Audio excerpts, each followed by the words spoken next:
Hi friends, Padmas mini കിച്ചണിലേക്ക് എല്ലാവർക്കും ഒരിക്കൽ കൂടി സ്വാഗതം.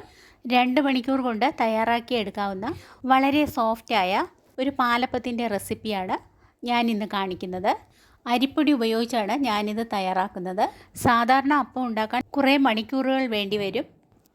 എന്നാൽ ഇത് വെറും 2 മണിക്കൂർ കൊണ്ട് നമുക്ക് തയ്യാറാക്കിയെടുക്കാം. ഇനി തയ്യാറാക്കുന്നത് എങ്ങനെയാണെന്ന് നോക്കാം. 1 ഗ്ലാസ് നിറയെ നന്നായി വറുത്തെടുത്ത അപ്പത്തിനുള്ള അരിപ്പൊടി എടുത്തിട്ടുണ്ട്. ഇനി അതേ ഗ്ലാസ്സിന് 3/4 ഗ്ലാസ് ചിരകിയ തേങ്ങയും എടുത്തു. ഇനി ഒരു ജാറിലേക്ക് അരിപ്പൊടിയും തേങ്ങയും ഇട്ട് കൊടുക്കാം. ഇനി ഇതിലേക്ക് 1/4 ഗ്ലാസ് ചോറ് ചേർത്ത് കൊടുക്കാം. വെള്ള അരിയുടെ ചോറ് ചേർക്കുന്നതാണ് നല്ലത്. ഇനി ഇതിലേക്ക് 1 ടേബിൾ സ്പൂൺ വെളിച്ചെണ്ണ കൂടി ചേർത്ത് കൊടുക്കാം. വെളിച്ചെണ്ണ ചേർക്കുന്നത് അപ്പം നല്ല സോഫ്റ്റായി കിട്ടാനാണ്. ഇനി 1 സ്പൂൺ ഈസ്റ്റ് ചേർത്ത് കൊടുക്കാം. ഇനി ഇതിലേക്ക് 1/4 ഗ്ലാസ് ഐസ് വാട്ടറും 1/4 ഗ്ലാസ് സാദാ വെള്ളവും ചേർത്ത് നന്നായി അരച്ചെടുക്കാം. വെള്ളം കൂടുതൽ ചേർക്കരുത്, മാവ് ലൂസായി പോവും. മിക്സിയുടെ ജാറിൽ കുറച്ച് നേരം അരയ്ക്കുമ്പോൾ ജാറ് പെട്ടെന്ന് ചൂടാകും. അതുകൊണ്ടാണ് ഐസ് വാട്ടർ കൂടി ചേർത്ത് അരയ്ക്കുന്നത്. ഇപ്പോൾ മാവ് നന്നായി അരഞ്ഞിട്ടുണ്ട്. ഇനി നമുക്കൊരു പാത്രത്തിലേക്ക് ഒഴിച്ചു കൊടുക്കാം. അരച്ചെടുത്ത മാവിലേക്ക് 3 സ്പൂൺ പഞ്ചസാര ചേർത്ത് നന്നായി ഇളക്കി യോജിപ്പിച്ച് കൊടുക്കാം. പഞ്ചസാര നന്നായി മിക്സ് ആയതിന് ശേഷം മാവിൽ ബബിൾസ് ഉണ്ടാകാൻ ഒരു തവി കൊണ്ട് 2 മിനിറ്റ് മാവ് ഇതുപോലെ കോരി ഒഴിച്ചുകൊണ്ടിരിക്കുക. ഇങ്ങനെ മാവ് കോരി ഒഴിക്കുമ്പോൾ നിറയെ ബബിൾസുകൾ ഉണ്ടാവും. ഈ സമയം എൻ്റെ ചാനൽ നിങ്ങൾ ആദ്യമായിട്ടാണ് കാണുന്നതെങ്കിൽ ഒന്ന് സബ്സ്ക്രൈബ് ചെയ്യാൻ മറക്കരുതേ. ഫ്രണ്ട്സിനും റിലേറ്റീവ്സിനും ഷെയർ ചെയ്യാനും മറക്കരുതേ. ഇനി സബ്സ്ക്രൈബ് ചെയ്യാത്തവരുണ്ടെങ്കിൽ ഒന്ന് സബ്സ്ക്രൈബ് ചെയ്യണേ. ഇപ്പോൾ മാവിൽ നന്നായി ബബിൾസൊക്കെ വന്നിട്ടുണ്ട്.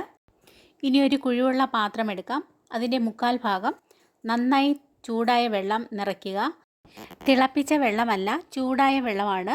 നമ്മൾ തയ്യാറാക്കിയെടുത്ത മാവ് പാത്രം ഇതിന് മുകളിലായി വെച്ച് കൊടുക്കാം. അതിനുശേഷം ഒരു പാത്രം കൊണ്ട് മാവ് മൂടി വയ്ക്കുക. മാവ് ഒഴിച്ചിരിക്കുന്ന പാത്രം ചൂടുവെള്ളത്തിൽ തട്ടാതിരിക്കാനാണ് 3/4 ഭാഗം വെള്ളം എടുത്തത്. മാവ് മൂടി വെച്ചിട്ട് 2 മണിക്കൂറായിട്ടുണ്ട്. ഇനി നമുക്ക് നോക്കാം. മാവ് നന്നായി പുളിച്ച് പൊങ്ങിയിട്ടുണ്ട്. വെറും 2 മണിക്കൂർ കൊണ്ട് നമ്മുടെ അപ്പത്തിനുള്ള ബാറ്റർ റെഡിയായിട്ടുണ്ട്. ഇനി 1/4 ഗ്ലാസ് വെള്ളം എടുക്കുക.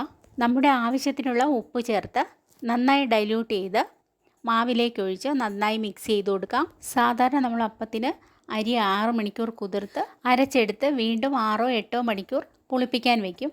എന്നാൽ ഇത് വെറും 2 മണിക്കൂർ കൊണ്ട് നമുക്ക് ഈസിയായി ബാറ്റർ റെഡിയാക്കാം. ഇനി ഒരു ഇരുമ്പ് ചീനച്ചട്ടി വെച്ച് സ്റ്റൗ ഓൺ ചെയ്ത് കൊടുക്കാം.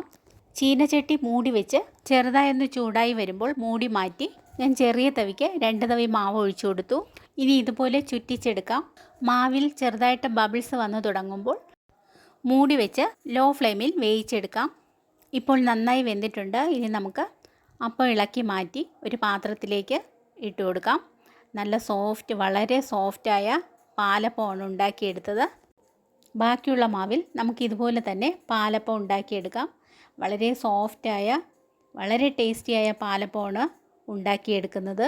തീരെ സമയമില്ലാത്ത ദിവസങ്ങളിൽ നിങ്ങൾക്കിതുപോലെ വളരെ ടേസ്റ്റിയും സോഫ്റ്റുമായ പാലപ്പം എത്ര വേണമെങ്കിലും തയ്യാറാക്കിയെടുക്കാം. അരി കുതിർക്കാതെ, അരച്ച മാവ് പുളിപ്പിക്കാതെ അരിപ്പൊടി കൊണ്ട് വളരെ ഈസിയായി ഈ പാലപ്പം തയ്യാറാക്കിയെടുക്കാം. നിങ്ങൾ ഇതുപോലെ തന്നെ ഉണ്ടാക്കി നോക്കൂ. ഫീഡ്ബാക്ക് അറിയിക്കാനും മറക്കരുതേ.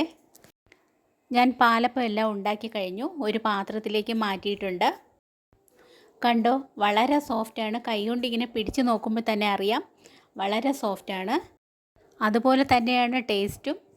1 ഗ്ലാസ് അരി കൊണ്ട് ഞാൻ 9 പാലപ്പം ഉണ്ടാക്കിയെടുത്തിട്ടുണ്ട്. പാലപ്പത്തിനോടൊപ്പം കഴിക്കാൻ ഉരുളക്കിഴങ്ങ് കൊണ്ട് ഞാനൊരു സ്റ്റൂ തയ്യാറാക്കിയിട്ടുണ്ട്.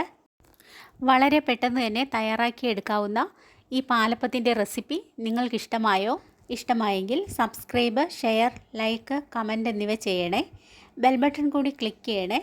നിങ്ങളുടെ അഭിപ്രായങ്ങൾ കമൻറ്റ് ബോക്സിലിടാൻ മറക്കരുതേ. നാളെ പുതിയൊരു ഈസി റെസിപ്പിയുമായി വരുന്നതുവരെ ഗുഡ് ബൈ.